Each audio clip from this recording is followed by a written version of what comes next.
नमस्कार दोस्तों, क्या आप जानते हैं कि भारत की सबसे कठिन धार्मिक यात्राओं में से एक यात्रा कौन सी है?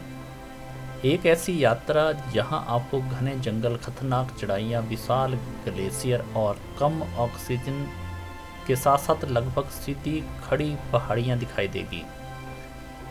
लेकिन इस सभी कठिनाइयों के बाद भगवान शिव के दिव्य दर्शन होते हैं। जी हाँ दोस्तों, आज हम बात करने वाले हैं पवित्र श्रीखंड महादेव यात्रा की, जिसे दुनिया की सबसे कठिन धार्मिक यात्राओं में गिना जाता है। इस वीडियो में मैं आपको श्रीखंड महादेव का यात्रा का पूरा रूट, सभी बेस कैंप, दूरी कितनी रहेगी, समय कितना लगेगा, महत्वपूर्ण जानकारी और साथ में जुड़ी हुई धार्मिक मान्यताओं के बारे में विस्तार पूर्वक बताने वाला हूँ, तो वीडियो को अंत तक जरूर देखें।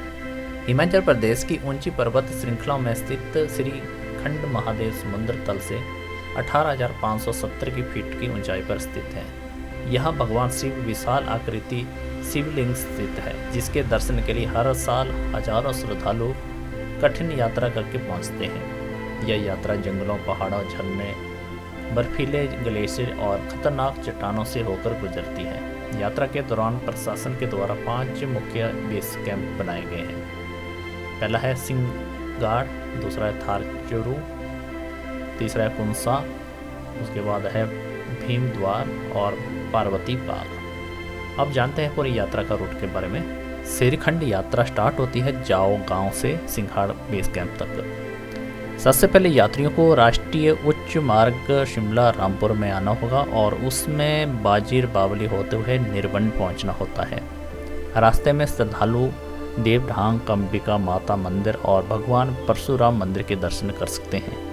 वाहनों के द्वारा जाओ गांव तक पहुंचा जा सकता है। इसके बाद 3 किलोमीटर का पैदल चलकर पहला बेस कैंप आता है सिंगारगढ़। सिंगार से आगे बढ़ते ही यात्रा का कठिन होने लगती है। सबसे पहले बरठी नाला तक लगातार खड़ी चढ़ाई करनी पड़ती है। यहीं पर 2 छोटी जलधाराएं मिलकर कुरपन खड्ड का निर्माण करती है। बरठी नाला के बाद चढ़ाई और भी कठिन हो जाती है। लगातार ऊपर चढ़ते हुए यात्री थाचुरू पहुंचते हैं। थाचुरू लगभग 11,000 फीट की ऊंचाई पर स्थित है। सिंहगाड़ से थाचुरू तक की दूरी लगभग 12 किलोमीटर है। इस पड़ाव तक पहुंचने के लिए आपको 5 से 7 घंटे लग सकते हैं। यह यात्रा का सबसे थका देने वाला भाग माना जाता है। उसके बाद आ रहता है थाचुरू से कुंसा। अगला जो बेस कैंप है वो है कुंसा। थाचुरू से आगे सबसे पहले काली घाटी की चढ़ाई करनी पड़ती है। इसके बाद रास्ता नीचे उतरते हुए हिमतलाई तक पहुंचता है। फिर ऊपर नीचे होते हुए जिगजैग रास्तों से होकर यात्रा आगे बढ़ती है। कुंसा लगभग 12,500 फीट की ऊंचाई पर स्थित है। चारों ओर बहते झरने, हिमालय का दृश्य इस स्थान को बेहद खूबसूरत बनाते हैं। थाचुरू से कुंसा की दूरी लगभग 7 किलोमीटर है। यह दूरी तय करने के लिए आपको 3 से 4 घंटे लग सकते हैं। अगला रहता है कुंसा से भीमद्वार तक। कुंसा से आगे का रास्ता सबसे सुंदर हिस्सा माना जाता है। रास्ते में कई झरने, छोटी छोटी पहाड़ियाँ और शानदार प्रकृति देखने को मिलती है। यह ट्रैक अपेक्षाकृत आसान और आनंददायक है। भीमद्वार श्रद्धालुओं के लिए एक महत्वपूर्ण विश्राम स्थल है। कुंसा से भीमद्वार की जो दूरी है 3.5 किलोमीटर है। इसको तय करने के लिए 2 से 3 घंटे लगते हैं। अगला सफर रहता है भीमद्वार से पार्वती बाग तक। अब यात्रा पहुंचती है पार्वती बाग की ओर। यह मार्ग प्राकृतिक सुंदरता से भरपूर है। मान्यता है इस सुंदर बाग का निर्माण स्वयं माता पार्वती ने किया था। यहाँ अनेक दुर्लभ हिमालयन फूल पाए जाते हैं, जिसमें ब्रह्म कमल सबसे प्रसिद्ध है। पुरानी कथा के अनुसार भगवान शिव ने इसी दिव्य पुष्प का उपयोग भगवान गणेश को हाथी का सिर प्रदान करने के लिए किया था।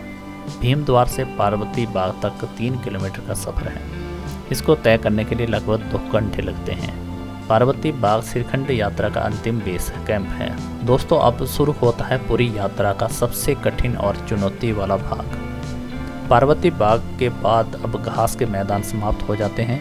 अब पूरा रास्ता केवल बर्फ, ग्लेशियर और चट्टानों से होकर गुजरता है। यात्रा के दौरान नयन सरोवर नामक पवित्र झील पड़ती है।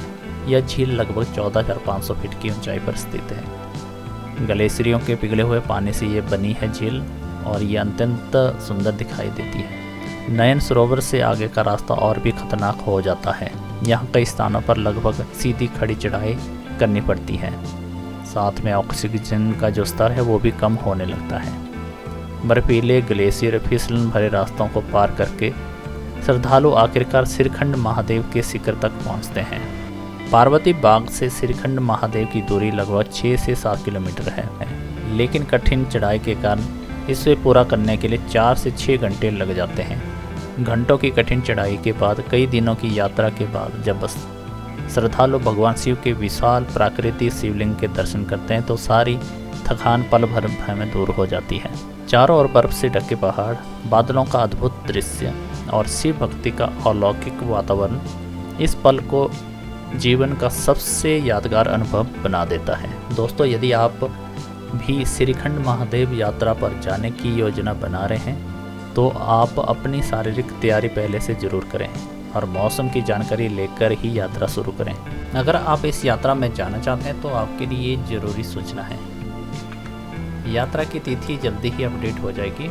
यात्रा ना करने की सूरत में सिंहगढ़ के मेडिकल चेकअप में अस्वस्थ पाए जाने पर पंजीकरण शुल्क वापस नहीं होगा। 18 साल से कम तथा 60 साल से अधिक उम्र के व्यक्तियों को यात्रा न करने की सलाह दी जाती है। पंजीकरण करना अनिवार्य है। बिना पंजीकरण की यात्रा करने पर किसी भी बेस कैंप से आपको वापस भेजा जा सकता है। पंजीकरण की फीस प्रति यात्री 250 रुपये है। तो यह रहता है श्रीखंड महादेव की यात्रा से जुड़ी हुई कुछ बातें जो आपको इस वीडियो में हमने बताई।